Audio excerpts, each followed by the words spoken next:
غم حسین تو سنت ہے. اس کی مثال صحیح بخاری سے لیں. حمزہ ابن عبد المطلب کو قتل کس نے کیا تھا؟ واشی نے. فتح مکہ پہ واشی کو پیش کیا گیا کہ اس کی توبہ قبول کریں. نبی اسلام نے بلا کے پوچھا واشی یا رسول اللہ، قاتل حمزہ یا رسول اللہ، واشی تیرا اسلام قبول ہے لیکن کیا تو ایسا کر سکتا ہے کہ مجھے اپنی شکل نہ دکھا، مجھے اپنا چچا یاد آتا ہے. کسی نے نہیں کہا یا رسول اللہ سوگ تو 3 دن ہوتا ہے، چچا کو مرے ہوئے 5 سال ہو چکے ہیں. غزوہ احد 3 ہجری میں، فتح مکہ 8 ہجری میں. آپ 5 سال تک حمزہ کو نہیں بھولیں. حمزہ کو کیسے بھول سکتے؟ حمزہ بھائی بھی تھا حضور کا، دودھ پیتا، چچا بھی تھا. تو وہ بخاری کی حدیث میں آتا ہے کہ آپ نے فرمایا مجھے اپنی شکل نہیں دکھانی. پوری زندگی واشی حضور کے سامنے نہیں آیا. نبی علیہ السلام حریص علیکم بالمؤمنین رؤوف الرحیم ہے، اس کے باوجود کہہ رہے ہیں واشی مجھے شکل نہیں دکھانی. اچھا مجھے بتائیں، انسان کو اپنے چچا سے زیادہ محبت ہوتی ہے یا اپنی اولاد سے؟ چچا کے قاتلوں کی شکل حضور دیکھنا نہ چاہیں اور حضور کی اولاد کو جنہوں نے قتل کیا ہے ان کے آپ قصیدے پڑھتے ہیں؟ ان کے ساتھ تو وہی ہونا ہے، سحقن سحقن لمن غیر بعدی، بخاری مسلم میں. دور کرو انہوں نے میرے بعد میرے دین کو بدلا. یہ تو حوض کوثر پہ جا کے پتا چلے گا. تو میں نے اس میں بولا تھا کہ سوگے حمزہ ختم ہو چکا تھا، غم حمزہ باقی تھا. وہ حضور کی زندگی میں ان کے ساتھ غم پرماننٹلی اٹیچ ہے. اور سر اس کو تو چھوڑ دیں، صحیح بخاری مسلم میں حدیث ہے، سیدہ عائشہ کہتی ہیں کہ میں حضور کی بیویوں میں سب سے زیادہ جس سے رشک حسد کرتی تھی نا وہ خدیجہ تھی. حضور علیہ السلام جب بھی کوئی بکری بھی ذبح کرتے تو حضرت خدیجہ کی سہیلیوں کو بھجوایا کرتے تھے ان کی وفات کے بعد. تو میں کہا کرتی تھی یا رسول اللہ جیسی خدیجہ جیسی کوئی عورت ہی نہیں ہے. آپ فرمایا اس نے میرا اس وقت ساتھ دیا جب میرے ساتھ کوئی نہیں تھا، اپنے مال کے ذریعے، اپنی قربانیوں کے ذریعے. تو سر غم تو کبھی نہیں ختم ہو سکتا. آپ غم حسین کو ختم کرنا چاہتے ہیں، کر کے بتائیں.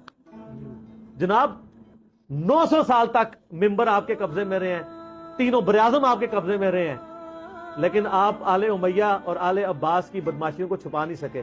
آج ہر طرف حسین حسین ہی ہے الحمدللہ، اور دن بہ دن بڑھ رہی ہے. ہماری ویڈیو سے پہلے کیا حال تھا، اب تو سب لوگ کانفیڈنس لوز کر چکے ہیں. اب تو وہ کہہ رہے ہیں خدا کے لیے یزید سے ہمیں لعنتیں کروا لیں، یزید کے ابا جی کو چھوڑ دیں. اب ہاتھ پاؤں پکڑنے پہ آ گئے ہیں. اب یزید تو ڈسکس ہونا ہی بند ہو گیا کیونکہ ہم نے بتایا کہ اصل بندہ کون ہے، اصل مسئلہ کیا ہے، ٹوٹی کمند کہاں. تو غم حسین باقی ہے. مسند احمد میں حدیث ہے، غم حسین حضور نے زندگی میں بھی کیا. علی بن ابی طالب کہتے ہیں میں حضور کے پاس حاضر ہوا، آپ نے حسین ابن علی کو گود میں اٹھایا، زاروں قطار رو رہے ہیں. میں نے کہا یا رسول اللہ میرے ماں باپ آپ پہ قربان ہیں، یہ آپ کی حالت کس نے کی ہے؟ اور یہ حدیث سٹارٹ کہاں سے ہوتی ہے؟ مولا علی جو ہیں وہ جنگ نہروان کے لیے جا رہے ہوتے ہیں، نینوا نامی جگہ پہ، صحیح حدیث ہے مسند احمد کی. تو آپ نا وہاں کہتے ہیں اصبر یا ابا عبداللہ، اے ابو عبداللہ صبر کرنا. تو ساتھی پوچھتا ہے کہ حضرت علی آپ کس سے باتیں کر رہے ہیں؟ تو حضرت علی حضرت حسین سے باتیں کر رہے ہوتے ہیں، حالانکہ حسین ساتھ نہیں تھے، لیکن ایک نعرے کے طور پہ کہ میرے بچے صبر کرنا. تو انہوں نے کہا کہ مجھے یہاں پہ حضور کی ایک حدیث یاد آئی ہے، کیونکہ اسی جگہ کے بارے میں نبی علیہ السلام نے مجھے بتایا تھا. ایک دن میں آپ کے گھر داخل ہوا، حسین ابن علی کو گود میں اٹھایا، میں چھوٹا سا بچہ ہے 3-4 سال کا، آپ رو رہے ہیں. میں نے پوچھا یا رسول اللہ آپ کو کس نے غمگین کیا؟ تو فرمایا ابھی جبریل علیہ السلام میرے پاس آئے تھے، انہوں نے مجھے بتایا کہ آپ کی امت حسین کو قتل کر دے گی فرات کے کنارے. اور میری خواہش پہ جبریل نے یوں ہاتھ مار کے مجھے کربلا کی سرخ مٹی بھی دکھائی، جس کی وجہ سے میں غمزدہ ہو گیا اور میرے آنسو نکل آئے. ابھی واقعہ ہوا نہیں ہے، واقعہ ہونا ہے 50 سال بعد. غم حسین پہلے ہے. اور واقعے کے وقت کیا ہوا ہے وہ بھی مسند احمد میں متواتر حدیث ہے. ابن عباس کے 8 شاگردوں نے یہ روایت کی ہے. شیخ البانی، شیخ زبیلی دونوں نے صحیح کہا ہے، اہل حدیث بھی صحیح مانتے ہیں. اور یہ وہ حدیث ہے جس کی وجہ سے میں نے یہ فکر حسین اور غدیر خم کے اوپر آواز بلند کی. وہ حدیث کیا ہے؟ مسند احمد میں ہی ہے. عبداللہ ابن عباس کہتے ہیں کہ ایک دوپہر میں نے خواب دیکھا کہ نبی علیہ السلام پرانگدہ حالت، بال بکھرے ہوئے اور کپڑے بھی آپ کے گرد آلود ہیں. جیسے مشقت کے آثار ہیں. آپ کے ہاتھ میں خون کی ایک شیشی ہے. تو میں نے کہا یا رسول اللہ میرے ماں باپ آپ پہ قربان, آپ کی کیا حالت ہے؟ تو آپ نے فرمایا کہ میں صبح سے حسین اور اس کے ساتھیوں کا خون جمع کر رہا ہوں. یہ ایک تمثیل آپ علیہ السلام کو دکھائی گئی.